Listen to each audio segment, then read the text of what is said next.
and just hit the button as I will when you're ready to start. Do you prefer us to have a seat? Or?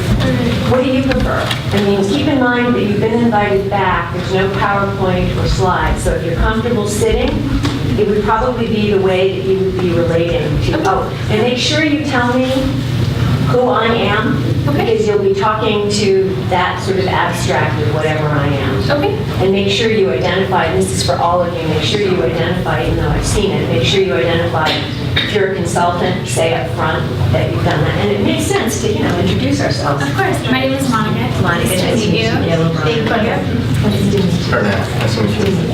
All right.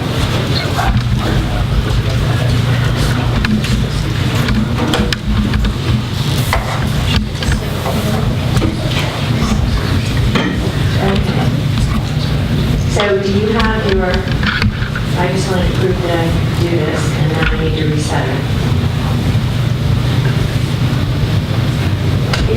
You ready? Yeah. Okay. I'm going to hit the button. It's the first one at the top. I think it's already going. Do I stop it and start again? Okay, so this is the one that's here. And all you do is hit this. Hopefully that will be all we need. Okay. And, you ready?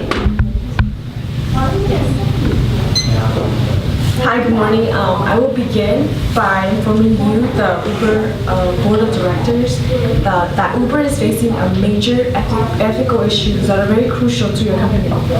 As you already know, many employees are with the classification of being independent contractors. As with the classification of being independent contractors, or with the ability to log in after being deactivated for a lowering rate of 4.6. The culture is to blame for these, thus its values being unaligned with its goal. This company needs to set values in order so it can align with its goals of its customers and drivers. When they do this, when they reach and set goals for their employees and customers, they are in the way of being towards an end goal. Now, Erna will be talking to you about utilitarianism. Going based off of Brenda, talking about utilitarianism, we determined after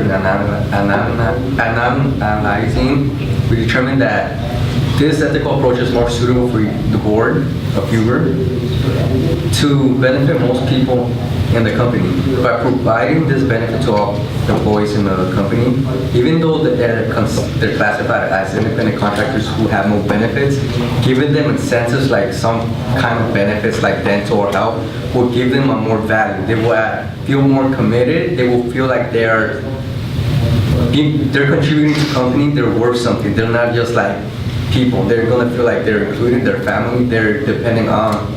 They have a relationship of employer and employee, even though they're independent. By giving them a sort of benefits like dental and health, this will give them an incentive to enhance their commitment, their relationship with customers. At the end, it will make Uber more successful by making them make profits. How is this an ethical issue? The dilemma is whether, independent contractors, but then they don't deserve benefits. But like I said, reinstated, like how I'm reinstated, they should have some kinds of incentives, benefits, because it's more ethical. If you guys were in the position of them, wouldn't you guys want to have that little incentives, benefits when you guys are sick? Are you guys like willing to pay all that expenses out of your own pocket, or you want help by the company, your employer who's helping you? We have determined this by this utilitarianism approach that it's more beneficial for everyone to get help, and in the long run, it's going to help Uber succeed in the long run. I'll pass it on to Monica. Thank you. I would like to start off by asking you to put yourself in these drivers' positions. If you know a family member or a loved one and they were in this role, how would you feel about them going out into the world, probably doing this as a second job or something on the side to make a little bit extra money, having this person that you care about, we would just ask to put yourself in their shoes. See what they would feel and how they would like to be treated going into this. That's our number one goal, is to have you understand from their perspective how they would like to go into the world. We would like to speak about another form, to act morally right. And we say this, and it's easier said than done, of course, but people must act from duty. And we would hope that you would morally act, not because you have to, but because you would want to. That you see the struggle that these drivers are facing every day, and that you would want to do something about it for their benefit, for your benefit. Once the culture within the company changes, I think it would change throughout the company as well as your customer base.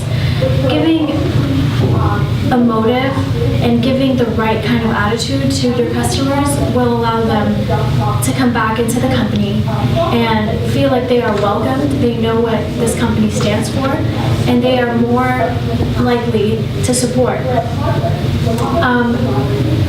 We saw that there was a couple court cases against Uber, and we think that they are avoidable. They are not at the expense of anything, but they're targeted mostly towards the business model. And once we change this business model, I think the court cases will definitely be lower.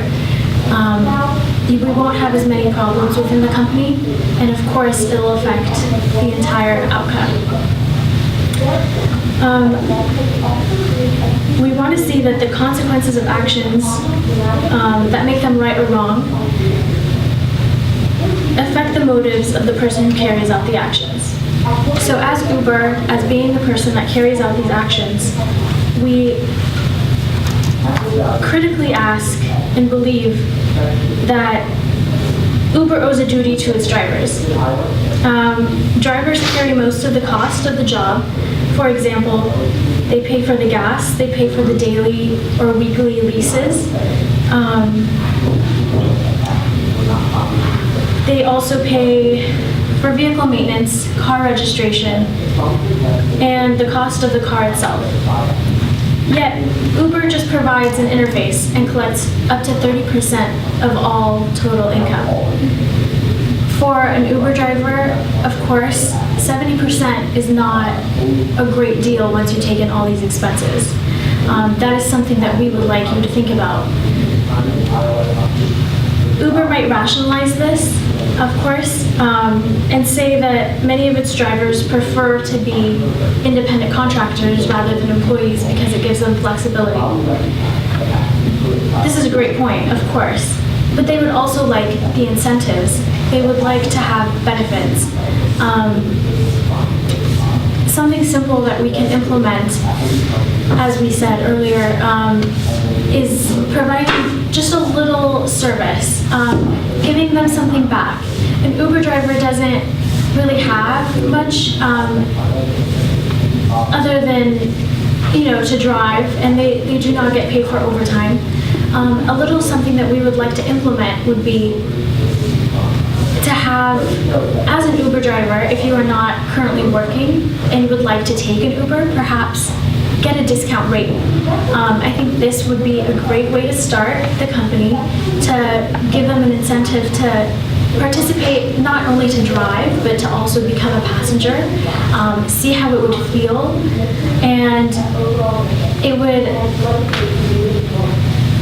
increase the company's outcome level that much more. If Uber's tactics were adopted on a universal level, its driving services in general would not feel obligated to file any licenses or adhere to any fixed rate standards. This would allow for the exploitation of its customers, as well, in addition to their corporate tax structures. If implemented, this universal, on a universal level, this structure, there would be in no way sustainable. It would not be sustainable. And it would thoroughly deplete the U.S. economy. Therefore, in regards to your practices,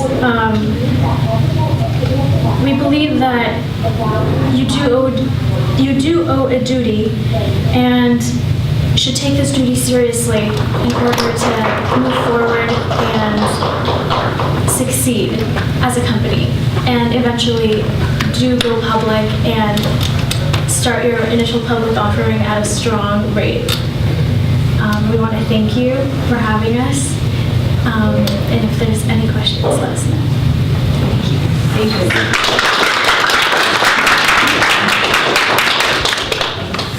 You can start breathing again. Thank you.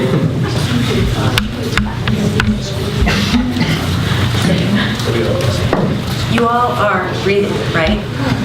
Just checking. It's important. All right. Let's welcome the James Madison University.